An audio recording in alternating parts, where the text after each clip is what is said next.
Olá, graça e paz. Hoje eu gostaria de transmitir uma mensagem para vocês. Está lá no livro de Filipenses, capítulo 4, verso 4 e o verso 5, que diz exatamente o seguinte: alegrai-vos no Senhor, repito, alegrai-vos no Senhor, e que a bondade de vocês seja vista por todos, porque o Senhor está próximo. A mensagem destinada aos irmãos de Filipenses por Paulo é para trazer algumas lembranças a esses irmãos. Nós percebemos que desde o começo, quando Paulo escreve a carta aos irmãos de Filipenses, ele já diz para os irmãos de Filipenses que a alegria deles tem que estar exatamente formada em uma coisa, formada na comunhão entre os irmãos. Formado em outra coisa, formado porque o próprio Cristo, que era Deus, mas não teve por usurpação ser igual a Deus, antes ele também se humilhou. Paulo então trata sobre essas coisas com os irmãos de Filipenses. E o que mais chama atenção para nós também, que além de tratar essas coisas, Paulo vai falar sobre as dificuldades que ele tem passado, ao ponto de dizer o seguinte: tudo posso naquele que me fortalece. Independente de qualquer coisa, ele vai dizendo: olha, mesmo que eu passe por dificuldades, mesmo que muitas vezes eu não tenha o que comer, mesmo que pareça que as coisas não estão indo bem, tudo posso naquele que me fortalece. E Paulo deixa essas palavras aos irmãos de Filipenses dizendo: alegrai-vos no Senhor, repito, alegrai-vos no Senhor. E hoje eu gostaria de ver com você o seguinte: aonde está de fato depositada a tua alegria? A tua alegria está firmada em quê? A tua alegria tem sido colocada em quem? Por muitas vezes nós ouvimos pessoas aí dizer sobre os formatos de sua alegria. Uma coisa que chama atenção é que quando é perguntado para as pessoas o que você faria para ser totalmente alegre, uns dizem: não, eu teria um melhor emprego, outros dizem: não, eu tenho um melhor carro, não, eu tenho uma casa, não, eu tenho alguma coisa para fazer isso, eu ter para fazer isso, eu ter para fazer isso. E sempre a nossa alegria sempre está firmada em quê? Está firmada em bens, está firmada em coisas. E o que mais chama atenção é que quando a alegria ela está firmada em bens e em coisas, nem sempre ela vai tão bem assim. Até porque quando nós nos alegramos simplesmente só em pessoas, nos alegramos só em coisas, quando nós perdemos essas coisas, quando nós perdemos essas pessoas, a nossa alegria vai junto também. A nossa alegria ela pode ir junto quando nós perdemos um bem, quando nós perdemos um ente querido, quando nós perdemos um filho, quando nós perdemos simplesmente aquilo que nos traz sustento. Isso pode acontecer da nossa alegria se... Mas Paulo fala para os irmãos dizendo: olha, alegrai-vos no Senhor. Repito para vocês, alegrai-vos no Senhor. Se alegrem naquele que não é finito, mas é infinito. Se alegrem naquele que simplesmente não perde com o tempo a sua majestade.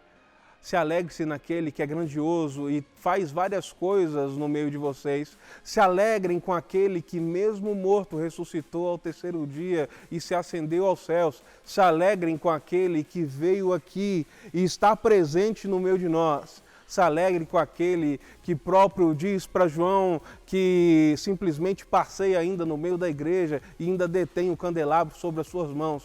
Se alegre naquele que não perdeu o controle de todas as coisas. Paulo está trazendo a lembrança desses irmãos aonde de fato a alegria deles tem que ser depositada. Uma coisa que eu gosto sempre de lembrar aos amigos e aos irmãos é o seguinte: aonde de fato está a tua alegria e aonde de fato está a suficiência da sua vida. Porque Cristo, quando Ele é suficiente para nós, o resto se torna tão pequeno, o resto se torna tão pouco. Porque quando Cristo é suficiente, tudo aquilo que nós podemos olhar, seja para cima, seja para os lados, seja para baixo, seja em qualquer ocasião, seja em qualquer lugar, tudo que nós formos observar vai ser pequeno comparado àquele que de fato é o suficiente da nossa alma, aquele que de fato traz suficiência para nós. Paulo transmite aos irmãos, lembrando para eles sobre várias coisas que já se passaram, várias coisas que eles simplesmente viveram, várias coisas que eles ainda vão viver. E eu tenho uma coisa para dizer para você hoje: muitas coisas ainda viveremos nesses dias, muitas coisas que nós não queremos viver, muitas coisas que nós não queríamos nem chegar a ver. Muitas coisas nós vamos passar ainda nesses dias. Mas independente das coisas que nós vamos passar nesses dias, uma verdade tem que ser colocada nos nossos corações. E que verdade é essa? A verdade é que Cristo, de fato, Ele é suficiente para nós. Independente das coisas que nós possamos observar, independente de enfermidades, independente de simplesmente nós observarmos a economia indo mal, independente de muitas vezes perder o nosso sustento, é lembrar que Cristo tem algo preparado muito melhor para nós. É lembrar que as coisas que Ele já destinou para mim e para você é muito melhor do que as coisas presentes que nós podemos viver aqui. É lembrar que essa alegria não é uma alegria que simplesmente nós observamos para as coisas e achamos que essa alegria se vai com qualquer coisa. É uma alegria que está composta naquele que é eterno, naquele aquele que não falha. Naquele que a própria Bíblia diz lá no livro de Apocalipse, no capítulo 1, aquele que tem os cabelos brancos como a neve, aquele que é eterno para sempre, aquele que veste uma roupa branca, aquele que tem um cordão sobre o seu peito, aquele que ainda tem um brasão sobre a sua coxa dizendo o Rei dos Reis, Senhor dos Senhores. É sobre esse pelo qual nós temos que colocar a nossa alegria. É nesse mesmo Jesus que uma certa feita morreu, mas ressuscitou no terceiro dia e venceu a morte e pronunciou para nós o seguinte: eis que estou convosco até a consumação dos séculos, dizendo eu vou estar com vocês, independente das circunstâncias. É nesse que nós temos que depositar a nossa confiança e a nossa alegria. Nossa alegria não pode estar confiada em homens, não pode estar confiada em governos, não pode estar confiada simplesmente nos nossos bens, porque tudo isso pode falhar. Mas quando a nossa alegria de fato está confiada em Deus, não falha. E ainda mais Paulo traz outro sentimento para nós ainda, quando começa a dizer para nós o seguinte: olha, e que a bondade de vocês seja vista por todos. Paulo está dizendo o seguinte: olha, além de vocês continuarem alegres no Senhor, lembre-se que vocês não podem mudar aquilo que vocês são, independente das coisas que possam acontecer.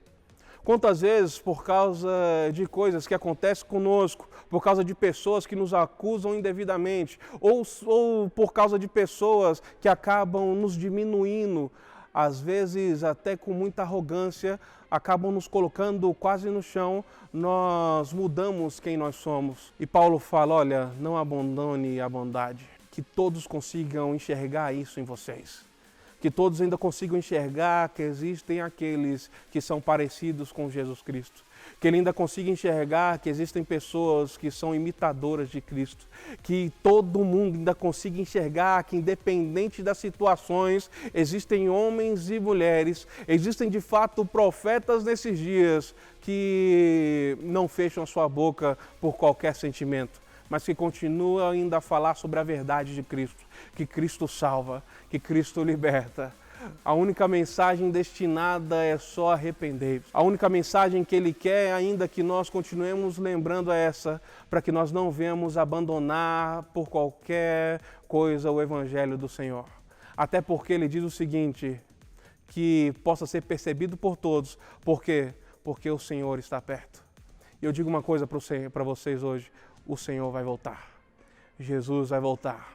Um dia, irmãos, nós ainda olharemos para o céu e nós veremos Jesus sobre as nuvens. Um dia, irmãos, nós ainda vamos ouvir a voz do nosso amado nos chamando pelo nosso nome. Um dia nós ainda o veremos como Ele é. E quando esse dia chegar, e quando esse grande dia chegar, eu digo uma coisa para você: você vai perceber que todas as coisas que você viveu aqui nesse tempo presente são fúteis comparado ao que você há de viver com Cristo Jesus. Então hoje não esqueça e coloque dentro do seu coração aonde de fato está depositada a tua alegria, aonde de fato está depositado aquilo que você tanto se preocupa e em quem de fato você tem se alegrado. E em que? Será que nos seus bens? Será que nas suas ideologias? Será que nos seus afazeres?